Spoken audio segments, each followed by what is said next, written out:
ವಿದ್ಯಾರ್ಥಿಗಳೇ, ಇವತ್ತಿನ 9ನೇ ತರಗತಿಯಲ್ಲಿ ಅದರಲ್ಲೂ ಮೇಲಾಟಗಳಲ್ಲಿ ಬರ್ತಕ್ಕಂಥ ಈ ತ್ರಿವಿಧ ಜಿಗಿತ ಅಂತಕ್ಕಂಥ ಒಂದು ಅಧ್ಯಾಯದ ಬಗ್ಗೆ ನಾವು ಇವಾಗ ತಿಳ್ಕೊಳ್ಳೋಣ. ಹಾಗಾದ್ರೆ ತ್ರಿವಿಧ ಜಿಗಿತ ಅಂದ್ರೆ ಏನು ಅಂತಕ್ಕಂಥ ತ್ರಿವಿಧ ಜಿಗಿತ ಅಂತ ಏನಪ್ಪಾ ಅಂತಂದ್ರೆ ನರಸ್ನಾಯುಗಳ ಸಂಯೋಜನೆಯನ್ನು ಉಪಯೋಗಿಸಿಕೊಂಡು ಕಾಲಿನ ಸ್ಫೋಟಕ ಶಕ್ತಿಯನ್ನು ಬಳಸಿಕೊಂಡ್ಬಿಟ್ಟು ಮಾಡ್ತಕ್ಕಂಥ ಒಂದು ಕೌಶಲ್ಯಕ್ಕೆ ಏನಂತ ಕರೀತಪ್ಪ ಅಂದ್ರೆ ತ್ರಿವಿಧ ಜಿಗಿತ ಅಂತ ಹೇಳ್ಬಿಟ್ಟು ಕರಿತೀವಿ. ಇದರಲ್ಲಿ ಹಾಫ್ ಸ್ಟೆಪ್ ಜಂಪ್ ಅಂತಕ್ಕಂಥ 3 ಕೌಶಲ್ಯಗಳನ್ನು ಉಪಯೋಗಿಸ್ಕೊಂಡ್ಬಿಟ್ಟು ನಾವೇನ್ ಮಾಡಬೇಕಾಗುತ್ತೆ, ಈ ತ್ರಿವಿಧ ಜಿಗಿತವನ್ನು ನಾವು ಆಡ್ಬೇಕಾಗ್ತಕ್ಕಂಥದ್ದು. ಹಾಗಾದ್ರೆ ಈ ಅಧ್ಯಾಯದಲ್ಲಿ ಏನೇನಿದೆ ಅಂತಕ್ಕಂಥದ್ದು, ಈ ಅಧ್ಯಾಯದಲ್ಲಿ ನಾವು ಏನೇನು ತಿಳ್ಕೋಬಹುದು ಅಂತಕ್ಕಂಥದ್ದು, ಅಂಕಣದ ರಚನೆ ಮತ್ತು ಅಳತೆಗಳನ್ನು ಏನ್ ಮಾಡಬಹುದು ತಿಳ್ಕೋಬಹುದು. ನೆಕ್ಸ್ಟ್ ಸ್ಪರ್ಧೆಯ ಮೂಲ ನಿಯಮ ಮತ್ತೆ ಅಕ್ರಮಗಳ ಬಗ್ಗೆ ಏನ್ ಮಾಡಬಹುದು ತಿಳ್ಕೋಬಹುದಾಗಿರ್ತದೆ.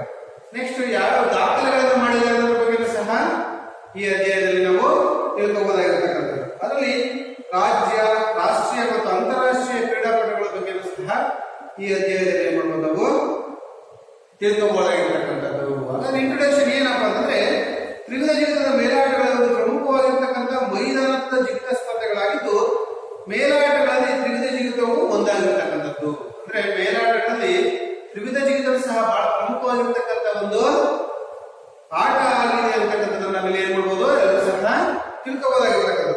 ಅದ್ರ ಜೊತೆಯಲ್ಲಿ ಕೆಲವು ಅಂಶಗಳನ್ನು ಸಹ ಏನ್ ಮಾಡೋಣ ತಿಳ್ಕೊಳ್ಳೋಣ ಅಂತಕ್ಕಂಥದ್ದು. ಅಂದ್ರೆ ತ್ರಿವಿಧ ಜಿಗಿತದಲ್ಲಿ ಏನಪ್ಪ ಅಂದ್ರೆ 3 ರೀತಿಯ ಜಿಗಿತಗಳನ್ನು ಒಳಗೊಂಡಿರ್ತಕ್ಕಂಥದ್ದು. ಒಂದನೇದು ಎರಡನೇದು ಸ್ಟೆಪ್, ಮೂರನೇದು ಜಂಪ್ ಅಂತಕ್ಕಂಥದ್ದು. ಅಂದ್ರೆ ತ್ರಿವಿಧ ಜಿಗಿತ ಆಗಿರುತ್ತಪ್ಪ ಅಂದ್ರೆ ಹಾಫ್ ಸ್ಟೆಪ್ ಜಂಪ್ ಆಗಿರುತ್ತೆ. ಓಡಿ ಬಂದು ಏನ್ ಮಾಡ್ಬೇಕು, ಓಡಿ ಬಂದು ಒಂಟಿ ಕಾಲಿನಲ್ಲಿ ಏನ್ ಮಾಡ್ಬೇಕು ನಾವು ನೆಗೆದು ನಂತರ ಅದೇ ಕಾಲನ್ನ ಇನ್ನೊಂದು ಸಲ ಏನ್ ಮಾಡ್ಬೇಕು ಜಿಗಿದು ತದನಂತರ ಅದರ ಆಪೋಸಿಟ್ ಕಾಲನ್ನ ಮತ್ತೆ ಏನ್ ಮಾಡ್ಬೇಕು ಇಟ್ಬಿಟ್ಟು ನಾವು ಗುಂಡಿ ಒಳಗೆ ಏನ್ ಮಾಡ್ತಕ್ಕಂಥದ್ದು 2 ಕಾಲುಗಳಿಂದ ಲ್ಯಾಂಡ್ ಆಗಬೇಕು. ಅಲ್ಲಿ ಯಾವ್ದ್ರಲ್ಲಿ ಗುಂಡಿಗೆ ಇಡಬೇಕಾಗುತ್ತೆ ಆಗ್ತಕ್ಕಂಥದ್ದು. ಇದಕ್ಕೇನಪ್ಪ ಅಂದ್ರೆ ಜಂಪ್ ಅಂತ ಹೇಳ್ಬೋದು. ಅಂದ್ರೆ ಓಡಿ ಬಂದು ಒಂಟಿ ಕಾಲಿನಲ್ಲಿ ನೆಗೆದು ನಂತರ ಅದೇ ಕಾಲಿನಿಂದ ಜಿಗಿದು ಮತ್ತೊಂದು ಕಾಲಿನ ಹೆಜ್ಜೆಯನ್ನು ಇಟ್ಟು ನಂತರ ಗುಂಡಿಯೊಳಗೆ ಆಗ್ತಕ್ಕಂಥದಕ್ಕೆ ನಾವಿಲ್ಲಿ ತ್ರಿವಿಧ ಜಿಗಿತ ಅಂತ ಹೇಳ್ಬಿಟ್ಟು ಕರೀತಕ್ಕಂಥದ್ದು. ಅಂದ್ರೆ ಜಿಗಿತಗಾರನ ಎಡಗಾಲಿನ ಟೇಕಫನ್ನು ತೆಗೆದುಕೊಂಡು ಆಫ್ ಮಾಡಿದರೆ ನಂತರ ಅದೇ ಕಾಲಿನಿಂದ ಇನ್ನೊಂದು ಹೆಜ್ಜೆಯನ್ನು ಜಿಗಿದು ನಂತರ ಅದರ ಆಪೋಸಿಟ್ ಕಾಲಾಗಿರ್ತಕ್ಕಂಥ ಬಲಗಾಲನ್ನ ಇನ್ನೊಂದು ಕಾಲನ್ನ ಇಟ್ಬಿಟ್ಟು ನೆಕ್ಸ್ಟ್ 2 ಕಾಲಗಳಿಂದ ಏನ್ ಮಾಡ್ಬೇಕಾಗುತ್ತೆ ನಾವು ಆ ಗುಂಡಿ ಒಳಗೆ ಏನ್ ಮಾಡ್ಬೇಕಾಗುತ್ತೆ ಆಗ್ತಕ್ಕಂಥದ್ದು ಇದು ಅಂತಕ್ಕಂಥದ್ದು. ಹೀಗೆ ಟೇಕ್ ಆಫ್ ತೆಗೆದುಕೊಂಡ ನಂತರ ಮುಂದಿನ ಹೆಜ್ಜೆಯನ್ನು ಇಡುವಾಗ ಇನ್ನೊಂದು ಕಾಲು ನೆಲಕ್ಕೆ ತಾಗಬಾರದು. ಅಂದ್ರೆ ನಾವೇನು ಜಂಪ್ ಮಾಡ್ತಕ್ಕಂಥ ಸಮಯದಲ್ಲಿ ಇನ್ನೊಂದು ಕಾಲು ಏನಾದ್ರು ನೆಲಕ್ಕೆ ತಾಗಿರೋದು ಏನಾಗುತ್ತೆ ಫೋಲ್ ಆಗ್ತಕ್ಕಂಥದ್ದು, ಅದು ನೆಲಕ್ಕೆ ತಾಗಬಾರದು ಅಂತಕ್ಕಂಥದ್ದು. ಹೀಗೆ ಇದನ್ನ ನಿಮ್ಗೆ ಹೇಳಿದ್ರೆ ಅರ್ಥ ಆಗಲ್ಲ. ಏನ್ ಮಾಡ್ಬೇಕು, ಇದನ್ನ ಪ್ರಾಯೋಗಿಕವಾಗಿ ನೋಡಿದಾಗ ಮಾತ್ರ ಏನಾಗುತ್ತೆ ಇದ್ರ ಬಗ್ಗೆ ಏನಂತ ತಿಳಿತಾ ಇರ್ತಕ್ಕಂಥ. ನಾವು ಪ್ರಾಕ್ಟಿಕಲ್ ಆಗಿ ಹೇಳ್ಬೋದು, ಆದ್ರೆ ಸರಿ ಪ್ರಾಕ್ಟಿಕಲ್ ಆಗಿ ತೋರಿಸಬಹುದು. ತಾತ್ವಿಕ ಭಾಗದಲ್ಲಿ ಏನ್ ಮಾಡ್ತಕ್ಕಂಥದ್ದು ಥಿಯರಿ ಕ್ಲಾಸ್ ಅಲ್ಲಿ ಇದನ್ನ ಹೇಳ್ಬೋದು. ಆದ್ರೆ ನೀವು ಪ್ರಾಕ್ಟಿಕಲ್ ಏನ್ ಮಾಡ್ಬೋದು, ಇದನ್ನ ನೀವು ನೀಟಾಗಿ ಇದನ್ನ ಅದ್ರ ಬಗ್ಗೆ ಅರ್ಥ ಆಗ್ತಕ್ಕಂಥ ನಾವಿಲ್ಲಿ ನೋಡ್ಬೋದಾಗಿರ್ತಕ್ಕಂಥದ್ದು. ಹಾಗಾದ್ರೆ ಈ ಅಂಕಣದ ರಚನೆ ಯಾವ ರೀತಿ ಇರುತ್ತೆ ಅಂತಕ್ಕಂಥದ್ದು. ನೆಕ್ಸ್ಟ್ ಹೆಂಗಪ್ಪ ಅಂದ್ರೆ ಓಡುವ ಮಾರ್ಗ ಎಷ್ಟು ಇರುತ್ತಪ್ಪ ಅಂದ್ರೆ 40 ಮೀಟರ್ ಉದ್ದ ಇರುತ್ತೆ. ಇದು ರಂಗೆ ಅಂತ ಹೇಳ್ಬಿಟ್ಟು ಕರೀತಾರೆ. ನೆಕ್ಸ್ಟ್ 1.22 ಮೀಟರ್ ಅಷ್ಟು ಈ ಅಗಲ ಅಂತಕ್ಕಂಥದ್ದು ಇರ್ತಕ್ಕಂಥದ್ದು. ಆಮೇಲೆ ಇದು ಗೆರೆಯ ಅಗಲ 5 ಸೆಂಟಿಮೀಟರ್ಸ್ ಮಾಮೂಲಿಯಾಗಿ ಎಲ್ಲ ಕಡೆ ಇದ್ದಂಗೆ ಇರ್ತಕ್ಕಂಥದ್ದು. ನೆಕ್ಸ್ಟ್ ಓಡುವ ಮಾರ್ಗ ಎಲ್ಲಿ ಹೋಗಬೇಕು ಅಂದ್ರೆ ಗಟ್ಟಿಯಾಗಿರ್ಬೇಕು, ಆಮೇಲೆ ಸಮತಟ್ಟಾಗಿರ್ಬೇಕು. ಅವಾಗ ಮಾತ್ರ ಇಲ್ಲಿ ತ್ರಿವಿಧ ಜಿಗ್ಲಿಕ್ಕೆ ಏನಾಗಿದೆ ಅನುಕೂಲ ಆಗ್ತಕ್ಕಂಥದ್ದು. ನೆಕ್ಸ್ಟ್ ಓಡುವ ಮಾರ್ಗದ ಗೆರೆಗಳೇನಪ್ಪ ಅಂದ್ರೆ 5 ಸೆಂಟಿಮೀಟರ್ ಆಗಲ್ಲ, ಬಿಳಿ ಬಣ್ಣ ಮತ್ತು ಮಾರ್ಕಿಂಗ್ ಪೌಡರ್ ಏನ್ ಮಾಡ್ತಕ್ಕಂಥದ್ದು ಗುರುತಿರ್ತಕ್ಕಂಥ 5 ಸೆಂಟಿಮೀಟರ್ ಮಾರ್ಕಿಂಗ್ ಪೌಡರ್ ಸುಣ್ಣದಿಂದ ಏನ್ ಮಾಡ್ಬೇಕಾಗುತ್ತೆ ನಾವು ಗುರುಸನ್ನ ಮಾಡ್ಬೇಕಾಗ್ತದೆ. ನೋಡ್ತಾ ಇದ್ದೀವಿ ಎಷ್ಟಿರುತ್ತೆ ಪುರುಷರಿಗೆ. ಇದು ಏನಪ್ಪ ಅಂತಂದ್ರೆ ಟೇಕ್ ಆಫ್ ಬೋರ್ಡ್ ಅಂತ ಹೇಳ್ತೀವಿ. ಇಲ್ಲಿಂದ ನಾವೇನ್ ಮಾಡ್ಬೇಕಾಗುತ್ತೆ ಟೇಕ್ ಆಫ್ ತಗೋಬೇಕಾಗುತ್ತೆ. ಇಲ್ಲಿಂದ ನೀವು ಪುರುಷರಿಗೆ 13 ಮೀಟರ್ ಇರುತ್ತೆ. ಇಲ್ಲಿ ಗುಂಡಿಯ ಲೈನಿಂದ ಎಲ್ಲಿಗೆ ಬೋರ್ಡಿಗೆ 13 ಮೀಟರ್ ಇರುತ್ತೆ, ಮಹಿಳೆಯರಿಗೆ 11 ಮೀಟರ್ ಇರ್ತಕ್ಕಂಥದ್ದು. ನಮಗೆ ಹೈಸ್ಕೂಲ್ ಲೆವೆಲ್ 9 ರಿಂದ 12 ಮೀಟರ್ ಇರ್ತಕ್ಕಂಥದ್ದು. ನಾವೆಲ್ಲ ಅಂಡರ್ 19 ಅಂಡರ್ 17 ಎಷ್ಟು 9 ರಿಂದ 12 ಮೀಟರ್ ತನಕ ಇರ್ತಕ್ಕಂಥ ನಾವು ಇಲ್ಲಿ ನೋಡ್ಬೋದಾಗಿರ್ತಕ್ಕಂಥದ್ದು. ನೆಕ್ಸ್ಟ್ ಉದ್ದ ಬಂದ್ಬಿಟ್ಟು 9 ರಿಂದ 12 ಮೀಟರ್ ಇರ್ತಕ್ಕಂಥದ್ದು. ಅಗಲ ಬಂದ್ಬಿಟ್ಟು 2.5 ರಿಂದ 3 ಮೀಟರ್ ಈ ಗುಂಡಿ ಆಗ್ತಕ್ಕಂಥ ಗುಂಡಿಯ ಅಗಲ ಮತ್ತು ಉದ್ದವನ್ನು ನಾವು ಇಲ್ಲಿ ನೋಡ್ಬೋದಾಗಿರ್ತಕ್ಕಂಥದ್ದು. ಇಷ್ಟೇನಪ್ಪ ಅಂತ ತ್ರಿವಿಧ ಗೀತೆಯಲ್ಲಿ ಬರ್ತಕ್ಕಂಥ ಒಂದು ಅಂಕಣದ ಒಂದು ರಚನೆ ಆಗ್ತಕ್ಕಂಥದ್ದು.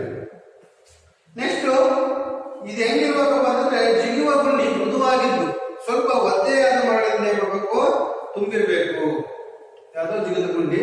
ಆಮೇಲೆ ನೆಲ ಸಮಕ್ಕೆ ಏನ್ ಮಾಡಬೇಕು, ಮಾಡಲ್ ಹಾಕೋದು. ಅತಿ ಜಾಸ್ತಿ ಎತ್ತರನು ಹಾಕಂಗಿಲ್ಲ ಮತ್ ಗುಂಡಿಯಾಗೂ ಆಗಿರಂಗಿಲ್ಲ. ಇದರಿಂದ ಏನಾಗುತ್ತಪ್ಪ ಅಂದ್ರೆ ಆ ಜಿಗಿತ ಬೆಳವಣಿಗೆ ಏನಾಗುತ್ತೆ, ದುಷ್ಪರಿಣಾಮಗಳು ಬರ್ತಕ್ಕಂಥ ಸಾಧ್ಯತೆಗಳು ಜಾಸ್ತಿ ಇರ್ತವೆ. ಅಂದ್ರೆ ಯಾವ ಲೆವೆಲ್ಗೆ ನೆಲೆ ಇರುತ್ತೋ ಆ ಲೆವೆಲ್ಗೆ ಏನ್ ಮಾಡ್ಬೇಕು, ನಾವು ಮಣ್ಣನ್ನ ಹಾಕ್ಬೇಕಾಗ್ತಕ್ಕಂಥದ್ದು. ಆಮೇಲೆ ಸಾಧ್ಯವಾದ ಮಟ್ಟಿಗೆ ಟೇಕ್ ಆಫ್ ಆಗಿ ಮಧ್ಯಭಾಗ ಮತ್ತು ಜಿಗಿತದ ಗುಂಡಿಯ ಮಧ್ಯಭಾಗ ಒಂದೇ ಗೆರೆಯಲ್ಲಿ ಇರಬೇಕು. ಅಂದ್ರೆ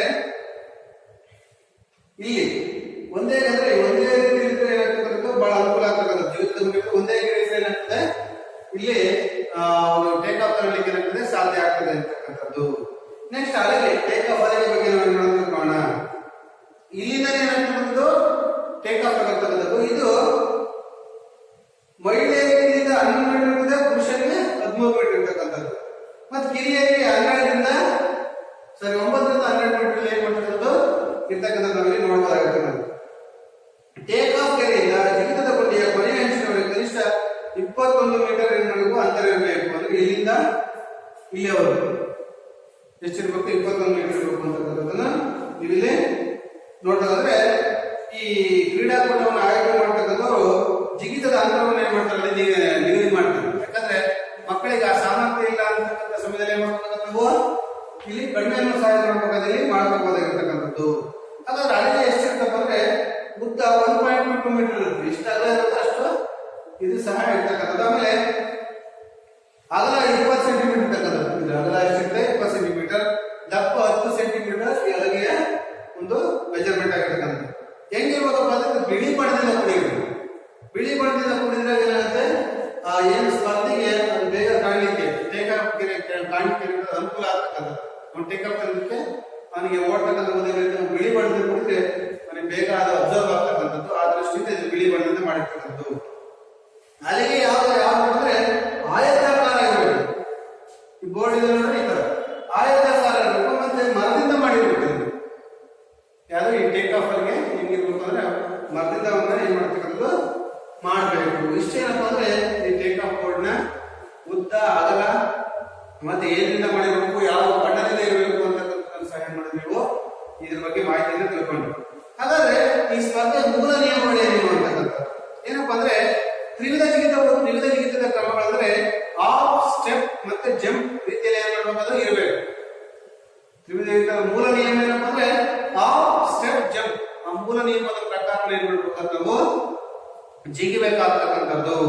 ನೆಕ್ಸ್ಟ್ ಎರಡನೇದು ಏನಂದ್ರೆ ಆಫ್ ಗೆರೆಯನ್ನು ತುಳಿಯಬಾರದು.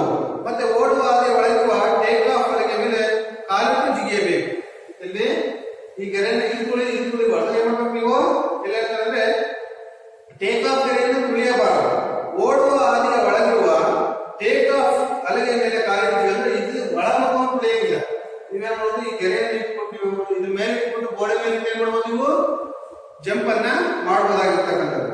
ಮೂರನೇದು ಅಲೆಗೆ ಯಾರು ಸುತ್ತಿನ ಅಂದ್ರೆ ಮೊದಲ ಸುತ್ತಿನಲ್ಲಿ ಜಿಗಿತಗಾರರಿಗೆ 3 ಅವಕಾಶಗಳನ್ನು ನೀಡಿ ಅದರಲ್ಲಿ ಉತ್ತಮ ಸಾಧನೆ ಮಾಡಿರ್ತಕ್ಕಂಥ 8 ಜಿಗಿತಗಾರರನ್ನ ಮಾಡಬೇಕು ಆಯ್ಕೆ ಮಾಡಿಕೊಂಡು ಅವರಿಗೆ 3ನೇ ಅವಕಾಶವನ್ನು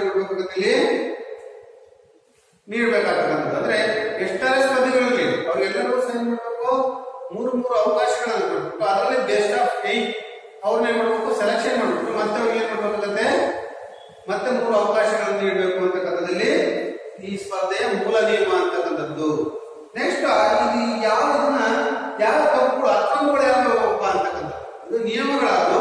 ಅಕ್ರಮಗಳು ಯಾವನ್ನ ನಾವು ಆ ತರ ಜಿಗಿದ್ರೆ ಅದು ಅಕ್ರಮ ಆಗ್ತದೆ ಅಂತಕ್ಕಂಥದ್ದು. ಜಿಗಿಯುವ ರೀತಿಯು ಕ್ರಮಬದ್ಧವಾಗಿಲ್ಲದಿದ್ದರೆ ಆ ಜಿಗಿತವು ಅನರ್ಹ ಬರ್ತಕ್ಕಂಥದ್ದು. ಅಂದ್ರೆ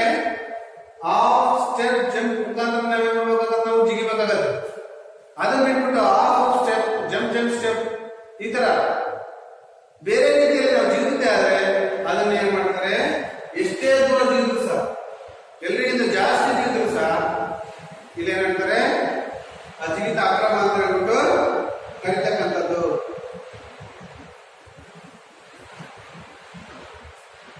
ನೆಕ್ಸ್ಟ್ ಟೇಕ್ ಆಫ್ ಗೆರೆಯನ್ನು ತುಳಿಯಬಾರದು. ಏನ್ ಮಾಡ್ಬೇಕು, ಟೇಕ್ ಆಫ್ ಹೋಗ್ತಲ್ಲ, ಇಲ್ಲಿ ಗೆರೆ ಇರುತ್ತೆ, ಆ ಗೆರೆಯನ್ನು ನೀವು ಬೋರ್ಡ್ ಈ ಕಡೆ ಸೈಡ್ ಇಡಬಹುದು, ಆದ್ರೆ ಆ ಗೆರೆಯಲ್ಲಿ ಏನ್ ಮಾಡ್ಬೋದು, ತುಳಿಬಾರ್ದು. ತುಳಿದ್ರೆ ಏನಾಗುತ್ತೆ, ಅದು ಅಕ್ರಮ ಅಂತ ಹೇಳ್ಬಿಟ್ಟು ಕರಿತಕ್ಕಂಥದ್ದು. ಟೇಕ್ ಆಫ್ ಅಲ್ಲಿ ಅಕ್ಕಪಕ್ಕದಿಂದ ಜಿಗಿಯುವಂತಿಲ್ಲ, ಅಂದ್ರೆ ಈ ಕಡೆ ಬಂದ್ಬಿಟ್ಟು ರನ್ವೇ ಬಿಟ್ಬಿಟ್ಟು ಹೊರಗಡೆ ಬಂದು ಇಲ್ಲಿಂದ ಟೇಕ್ ಆಫ್ ಜಿಗಿತೀನಿ ಅದು ಅಕ್ರಮ ಆಗ್ತಕ್ಕಂಥದ್ದು. ಏನ ಗೆರೆ ಟೇಕ್ ಆಫ್ ಮಾಡಿದ್ಯೋ ಅಲ್ಲಿಂದ ನೀವು ಏನ್ ಮಾಡ್ಬೇಕಾಗುತ್ತೆ, ಜಿಗಿಬೇಕಾಗ್ತಕ್ಕಂಥದ್ದು. ನೆಕ್ಸ್ಟ್ ಜಿಗಿತದ ಗುಂಡಿಯಲ್ಲಿ ಏನ್ ಮಾಡ್ಬೇಕು, ಜಿಗಿಯಬೇಕು. ನಾನು ಓಡೋಗ್ಬಿಟ್ಟು ಈ ಕಡೆ ಹೊರಗಡೆ ಜಿಗಿತೀನಿ ಅಲ್ಲಿ ಜಿಗಿತೀನಿ ಅಂದ್ರೆ ಅದು ಆಗಲ್ಲ. ಏನ್ ಮಾಡ್ಬೇಕು, ಕ್ರಮಬದ್ಧವಾಗಿ ಜಿಗಿತದ ಗುಂಡಿಯಲ್ಲಿ ಏನ್ ಮಾಡ್ಬೇಕಾಗುತ್ತೆ, ನೀವು ಜಿಗಿಬೇಕು. ಎಲ್ಲಿ ನಿರ್ದಿಷ್ಟಪಡಿಸಿರ್ತಾರೋ ಆ ಜಾಗದಲ್ಲಿ ಏನ್ ಮಾಡ್ಬೇಕು, ನೀವು ಜಿಗಿಯಬೇಕು.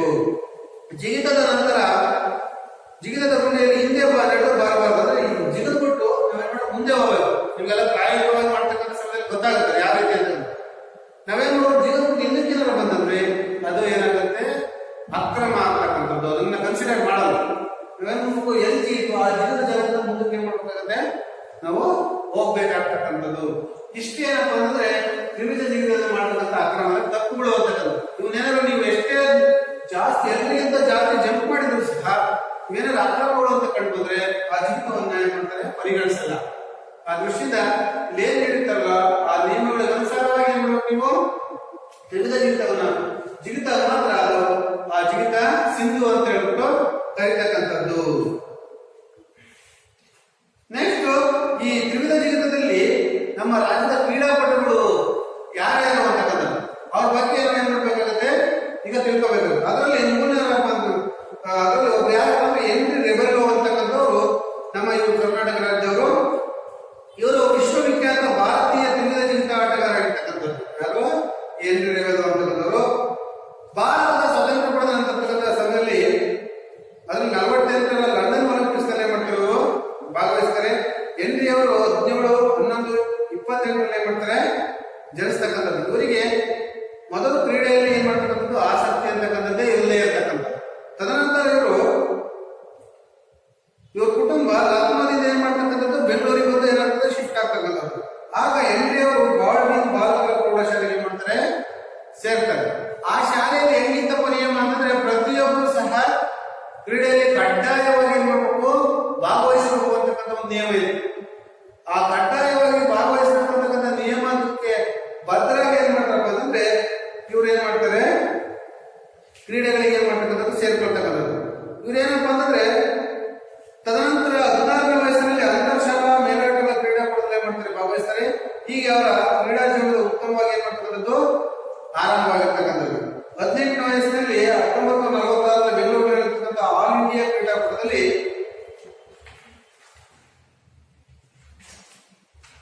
ಅವರು ಮೊದಲ ಬಂಗಾರದ ಪದಕವನ್ನು ಏನ್ ಮಾಡ್ತಾರೆ, ಪಡ್ಕೊಳ್ತಕ್ಕಂಥದ್ದು. ನಂತರ 48ರಲ್ಲಿ ರಾಷ್ಟ್ರೀಯ ತ್ರಿವಿಧ ಜಿಗಿತ ಆಟಗಾರ ಬಿರುದನೆ ಮಾಡ್ತಾರೆ, ಇವರು ಪಡ್ಕೊಳ್ತಾರೆ. ನೆಕ್ಸ್ಟ್ ಲಕ್ನೋದಲ್ಲಿ ನಡೆದಿರ್ತಕ್ಕಂಥ ಆಲ್ ಇಂಡಿಯಾ ಚಾಂಪಿಯನ್ಶಿಪ್ ನಲ್ಲಿ 15.29 ಮೀಟರ್ ಏನ್ ಮಾಡ್ತಾರೆ, ಜಿಗಿತದ ಕ್ರೀಡೆಯಲ್ಲಿ ಜಿಗಿದು ರಾಷ್ಟ್ರೀಯ ದಾಖಲೆ ಏನ್ ಮಾಡ್ತಾರೆ ಇವರು, ಯಾರು ಹೆನ್ರಿ ರೆಬೆಲೋ ಅಂತಕ್ಕಂಥವ್ರು ನಿರ್ಮಿಸ್ತಕ್ಕಂಥದ್ದು. ಇದು ಆ ವರ್ಷದ ಉತ್ತಮ ದಾಖಲೆ. ಅಂದ್ರೆ ಇವರು ಜಿಗಿತಕ್ಕಂಥದ್ದು ಎಷ್ಟು, 15.29 ಮೀಟರ್ ಆ ವರ್ಷದ ಅತ್ಯುತ್ತಮವಾಗಿರ್ತಕ್ಕಂಥ ದಾಖಲೆಯಾಗಿ ಏನ್ ಮಾಡ್ತದೆ ಅಲ್ಲಿ ಹೊರಬರ್ತಕ್ಕಂಥದ್ದು. ನೆಕ್ಸ್ಟ್ ಲಂಡನ್ ಒಲಿಂಪಿಕ್ಸ್ ನಲ್ಲಿ ಏನ್ ಮಾಡ್ತಾರೆ, ಇವರೆಲ್ಲರ ಆಕರ್ಷಕ ಕೇಂದ್ರವಾಗಿ ಹೋಗ್ತಾರೆ. ಯಾರು, ಹೆನ್ರಿ ರೆಬೆಲೋ ಅಂತಕ್ಕಂಥವ್ರು. ನೆಕ್ಸ್ಟ್ 1980ರಲ್ಲಿ ಭಾರತೀಯ ವಾಯುನೆಲೆಯ ತಂಡದ ನಾಯಕರಾಗಿ ಏನ್ ಮಾಡ್ತಾರೆ, ಇವರು ನಿವೃತ್ತರಾಗಿ ನಂತರ 84ರಿಂದ 88ರವರೆಗೆ ಭಾರತೀಯ ಕ್ರೀಡಾ ಪ್ರಾಧಿಕಾರದ ಮೊದಲ ನಿರ್ದೇಶಕರಾಗಿ ಏನ್ ಮಾಡ್ತಾರೆ, ಸೇವೆಯನ್ನು ಸಲ್ಲಿಸ್ತಕ್ಕಂಥವ್ರು. ಯಾರು, ಹೆನ್ರಿ ರೆಬೆಲೋ ಅಂತ. ಇವರು ಅತ್ಯುತ್ತಮ ರಾಜ್ಯದ ಒಬ್ಬ ಕ್ರೀಡಾಪಟುವಾಗಿ ಏನ್ ಮಾಡ್ತಾರೆ, ಹೊರಹೊಮ್ಮುತ್ತಾರೆ. ನೋಡ್ರಿ, ಇವ್ರಿಗೆ ಕ್ರೀಡೆ ಬಗ್ಗೆನೇ ಆಸಕ್ತಿ ಇಲ್ಲದೆ ಇರ್ತಕ್ಕಂಥ ಸಮಯದಲ್ಲಿ ಆ ಶಾಲೆಯಲ್ಲಿ ಕಡ್ಡಾಯವಾಗಿ ಏನ್ ಮಾಡ್ತಕ್ಕಂಥದ್ದು ಕ್ರೀಡೆಯಲ್ಲಿ ಭಾಗವಹಿಸತಕ್ಕಂಥ ಒಂದು ನಿಯಮ ಇರೋದ್ರಿಂದ ಇವ್ರೇನ್ ಮಾಡ್ತಾರೆ, ಆ ಕ್ರೀಡೆಯಲ್ಲಿ ಭಾಗವಹಿಸಿ ರಾಷ್ಟ್ರೀಯ ಅಂತಾರಾಷ್ಟ್ರೀಯ ಒಲಿಂಪಿಕ್ಸ್ ನಲ್ಲಿ ಏನ್ ಮಾಡ್ತಿರೋರು ಭಾಗವಹಿಸಿಬಿಟ್ಟು ಕೊನೆಯದಾಗಿ ಭಾರತೀಯ ಕ್ರೀಡಾ ಪ್ರಾಧಿಕಾರದ ನಿರ್ದೇಶಕರಾಗಿ ಏನ್ ಮಾಡ್ತಾರಪ್ಪ ಅಂದ್ರೆ ಇವರು ಸೇವೆಯನ್ನು ಸಲ್ಲಿಸ್ತಕ್ಕಂಥ. ನೋಡಿ, ಎಷ್ಟು ಅಮೋಘವಾಗಿರ್ತಕ್ಕಂಥ ಒಂದು ಪ್ರದರ್ಶನ ನೀಡಿದ್ದಾರೆ. ಅಂದ್ರೆ ಆಸಕ್ತಿ ಇಲ್ಲದೆ ಇರ್ತಕ್ಕಂಥ ವಿದ್ಯಾರ್ಥಿಗಳು ಸಹ ನಮ್ಮಲ್ಲಿ ಮನಸ್ಸು ಗುರಿ ಅಂತಕ್ಕಂಥದ್ದಿದ್ರೆ ನಾವು ಏನ್ ಬೇಕಾದ್ರೂ ಸಾಧನೆ ಮಾಡ್ಬೋದು, ಯಾವ ಗುರಿನ ಮುಟ್ಬೋದು ಅನ್ನೋದಕ್ಕೆ ಈ ಎನ್ರಿ ರೆಬೆಲ್ ಅಂತಕ್ಕಂಥವರು ಒಂದು ಉತ್ತಮ ನಿದರ್ಶನ ಆಗಿರ್ತಕ್ಕಂಥಲ್ಲಿ ನೋಡ್ಬೋದಾಗಿರ್ತಕ್ಕಂಥದ್ದು. ಅದೇ ರೀತಿ ರಾಷ್ಟ್ರೀಯ ಕ್ರೀಡಾಪಟುಗಳು ಯಾರು ಅಂತಕ್ಕಂಥದ್ದು ಯಾರ್ಯಾರು, ಅದರಲ್ಲಿ ಮಯೂಖ ಜಾನಿ ಅಂತಕ್ಕಂಥ ಇವರು ಕೇರಳದವರು ಮೂಲತಃ. ಇವ್ರು ಏನ್ ಮಾಡ್ತಾರೆ, 4-9-88 ಏನ್ ಮಾಡ್ತಾರೆ, ಇವರು ಜನಿಸ್ತಾರೆ. ಇವರು ತ್ರಿವಿಧ ಜಿಗಿತ ಮತ್ತು ಉದ್ದ ಜಿಗಿತದ ಪ್ರಸಿದ್ಧ ಮಹಿಳಾ ಕ್ರೀಡಾಪಟುವಾಗಿದ್ದು 2012 ಲಂಡನ್ ಒಲಿಂಪಿಕ್ಸ್ ನಲ್ಲಿ ಏನ್ ಮಾಡ್ತಾರೆ, ಭಾಗವಹಿಸ್ತಕ್ಕಂಥದ್ದು ಯಾರು, ಇವರು ಮಯೂಖ ಜಾನಿ ಅಂತಕ್ಕಂಥದ್ದು. ಇವರು ಜಪಾನ್ ಅಲ್ಲಿ ಕ್ಯೂಬಾದ ಜಪಾನ್ ಅಲ್ಲಿ ಇರ್ತಕ್ಕಂಥ 2011 ಫೈನಲ್ ಅಲ್ಲಿ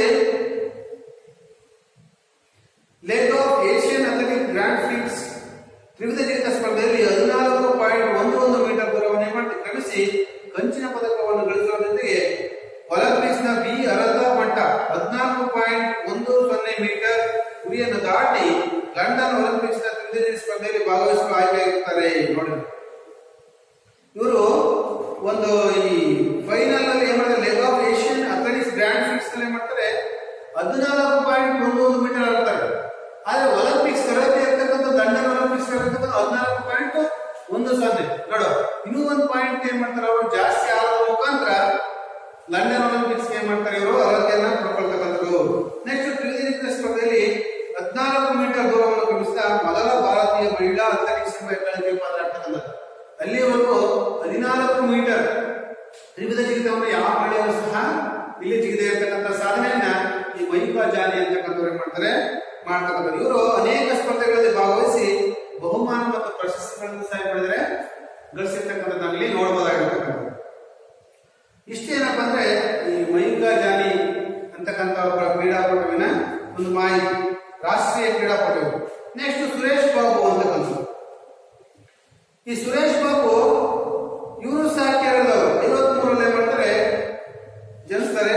ಇವರು ಭಾರತೀಯ ತ್ರಿವಿಧ ಜಿಗಿತ, ಎತ್ತರ ಜಿಗಿತ ಮತ್ತು ಉದ್ದ ಜಿಗಿತ ಸ್ಪರ್ಧೆಗಳಲ್ಲಿ ಭಾಗವಹಿಸಿದ ರಾಷ್ಟ್ರೀಯ ಕ್ರೀಡಾಪಟು. ಇವರು ಡೆಕಾಥ್ಲಾನ್ ಕ್ರೀಡಾಪಟು ಆಗಿದ್ದರೂ ಸಹ ಇವರು ವಿಜ್ಞಾನ ಪದವೀಧರರಾಗಿರ್ತಕ್ಕಂಥ. ನೆಕ್ಸ್ಟ್ ಇವರು ಇನ್ಫೆಂಟ್ಸ್ ಜೀಸಸ್ ಪ್ರೌಢಶಾಲೆ ಮತ್ತು ಫಾತಿಮಾ ಮಾತಾ ಕಾಲೇಜು ಮತ್ತೆ ಮಿಲಾನ್ನಲ್ಲಿದ್ದಾಗ ಉತ್ತಮ ಕ್ರೀಡೆಗಳಿಗೆ ಬುನಾದಿಯಾಗಿರ್ತಕ್ಕಂಥದ್ದು. ಜಲಾಂಧರ್ನಲ್ಲಿ ರಾಷ್ಟ್ರೀಯ ಮಟ್ಟದಲ್ಲಿ ಮೊದಲ ಬಾರಿಗೆ ಮಾಡ್ತಾರೆ ಅವರು ಭಾಗವಹಿಸ್ತಾರೆ.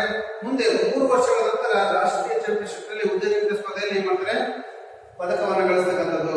ನೆಕ್ಸ್ಟ್ ಮ್ಯೂನಿಚ್ ಒಲಿಂಪಿಕ್ಸ್ ನಲ್ಲಿ ಭಾರತವನ್ನು ಏನ್ ಮಾಡ್ತಾರೆ, ಪ್ರತಿನಿಧಿಸತಕ್ಕಂಥದ್ದು. ತೆಹರಾನ್ ಏಷ್ಯನ್ ಗೇಮ್ಸ್ ನಲ್ಲಿ ಮೊದಲ ಪದಕವನ್ನು ಹಾಗೂ ಡೆಕಾಥ್ಲಾನ್ ನಲ್ಲಿ ಕಂಚಿನ ಪದಕವನ್ನು ಗಳಿಸಿದ್ದಾರೆ. ನೆಕ್ಸ್ಟ್ ಏಷ್ಯನ್ ಚಾಂಪಿಯನ್ಶಿಪ್ ಸಿಯೋಲ್ ನಲ್ಲಿ ಬಂಗಾರದ ಪದಕವನ್ನು ಸಹ ಮಾಡಿದರೆ ಅವರು ತಮ್ಮ ಮುಡಿಗೆ ಏರಿಸಿಕೊಂಡಿರ್ತಕ್ಕಂಥದ್ದು. ನೆಕ್ಸ್ಟ್ ಮಾಸ್ಕೋದಲ್ಲಿ ನಡೆತಕ್ಕಂಥ ವಿಶ್ವವಿದ್ಯಾಲಯ ಮಟ್ಟಗಳ ಸ್ಪರ್ಧೆಗಳಲ್ಲಿ ಭಾರತದ ವಿಶ್ವವಿದ್ಯಾಲಯಗಳ ನಾಯಕರಾಗಿ ಕ್ರೀಡಾಪಟುಗಳಲ್ಲಿ ಭಾಗವಹಿಸತಕ್ಕಂಥ ಕ್ರೀಡಾಪಟು. ಆಮೇಲೆ ಕೆನಡಾದಲ್ಲಿ ನಡೆತಕ್ಕಂಥ ಕಾಮನ್ವೆಲ್ತ್ ಗೇಮ್ಸ್ ನಲ್ಲಿ ಭಾರತ ತಂಡದ ನಾಯಕರಾಗಿ ಭಾಗವಹಿಸಿ ತಂಡವನ್ನು ಏನ್ ಮಾಡಿದರೆ ಮುನ್ನಡೆಸ್ತಾ ಇರ್ತಕ್ಕಂಥದ್ದು. ನೆಕ್ಸ್ಟ್ ಉದ್ದ ಜಿಗಿತ ಸ್ಪರ್ಧೆಯಲ್ಲಿ ಕಂಚಿನ ಪದಕವನ್ನು ಗಳಿಸಿದರು. ಬ್ಯಾಂಕಾಕ್ ಏಷ್ಯನ್ ಗೇಮ್ಸ್ ನಲ್ಲಿ ಭಾರತ ಪದಕವನ್ನು ಗಳಿಸಿದರು.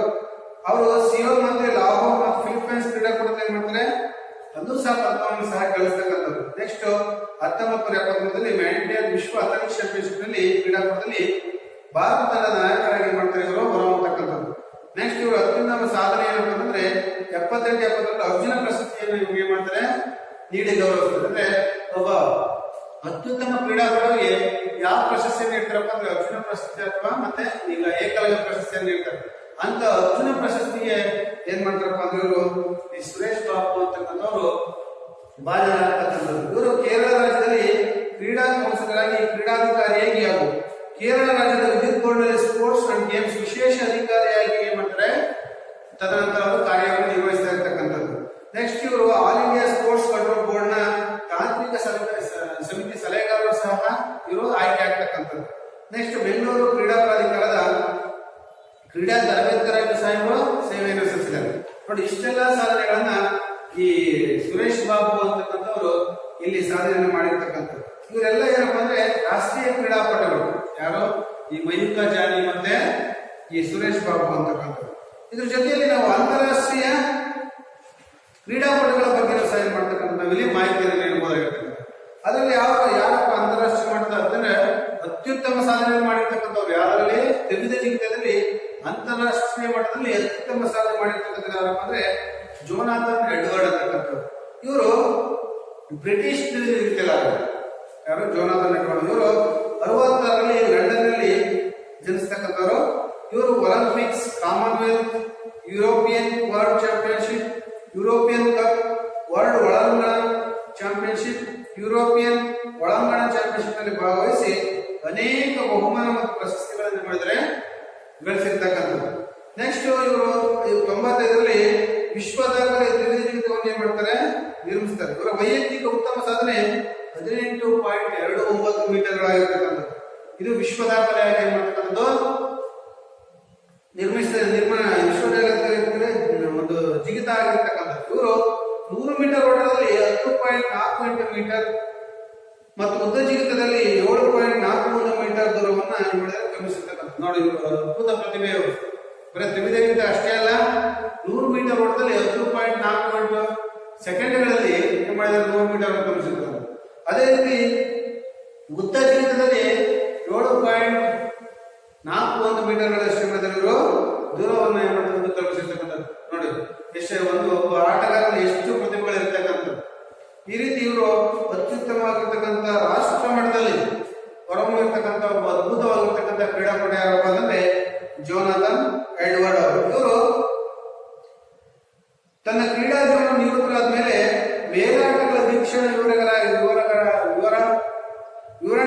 ಮಾಡ್ತಿರಲ್ಲಿ ಆಯ್ಕೆ ಆಗ್ತಕ್ಕಂಥದ್ದು. ಆಮೇಲೆ ಅದ್ರ ಜೊತೆಯಲ್ಲಿ ದೂರದರ್ಶನ ನಿರೂಪಕರಾಗಿ ಮತ್ತೆ BBC ಮತ್ತು ದೂರದರ್ಶನದಲ್ಲಿ ಏನ್ ಮಾಡ್ತಕ್ಕಂಥದ್ದು ಕಾರ್ಯನಿರ್ವಹಿಸ್ತಾರೆ. ಇವರು ಭೌತಶಾಸ್ತ್ರ ಪದವೀಧರರಾಗಿರ್ತಕ್ಕಂಥದ್ದು. ಇವರಿಗೆ UK ಅಲಿಸ್ಟರ್ ವಿಶ್ವವಿದ್ಯಾಲಯದಿಂದ ಗೌರವ ಡಾಕ್ಟರ್ ನೀಡಿ ಗೌರವಿಸಿರ್ತಕ್ಕಂಥದ್ದು. ನೋಡಿ ಎಷ್ಟೆಲ್ಲ ಸಾಧನೆಯನ್ನು ಒಬ್ಬ ವ್ಯಕ್ತಿ ಅಂತಕ್ಕಂಥದ್ದು ಮಾಡಿರ್ತಕ್ಕಂಥದ್ದು. ಇವರು ಅಂತಾರಾಷ್ಟ್ರೀಯ ಮಟ್ಟದಲ್ಲಿ ಪ್ರಮುಖವಾಗಿರ್ತಕ್ಕಂಥ ಒಬ್ಬ ಕ್ರೀಡಾಪಟುವಾಗಿರ್ತಕ್ಕಂಥದ್ದು. ಇಷ್ಟೇನಪ್ಪ ಅಂದ್ರೆ ಈ ತ್ರಿವಿಧ ಜಿಗಿತ ಅಧ್ಯಾಯ 9ರಿಂದ ತ್ರಿವಿಧ ಜಿಗಿತಕ್ಕಂಥ ಒಂದು ಪಾಠದಲ್ಲಿ ನೀವೇನು ತಿಳ್ಕೊಂಡ್ರಪ್ಪ ಅಂತಂದ್ರೆ, ಈಗ ಅಂಕಣದ ರಚನೆಯನ್ನು ತಿಳ್ಕೊಂಡ್ರಿ, ಅಳತೆ ತಿಳ್ಕೊಂಡ್ರಿ, ಸ್ಪರ್ಧೆಯ ಮೂಲ ಮತ್ತು ಅಕ್ರಮಗಳನ್ನು ತಿಳ್ಕೊಂಡ್ರಿ, ನೆಕ್ಸ್ಟ್ ದಾಖಲೆಗಳನ್ನು ತಿಳ್ಕೊಂಡ್ರಿ, ನೆಕ್ಸ್ಟ್ ರಾಷ್ಟ್ರೀಯ ಮತ್ತು ಅಂತಾರಾಷ್ಟ್ರೀಯ ಕ್ರೀಡಾಪಟುಗಳ ಬಗ್ಗೆ ತಿಳ್ಕೊಂಡ್ರಿ. ನೀವು ದೈಹಿಕ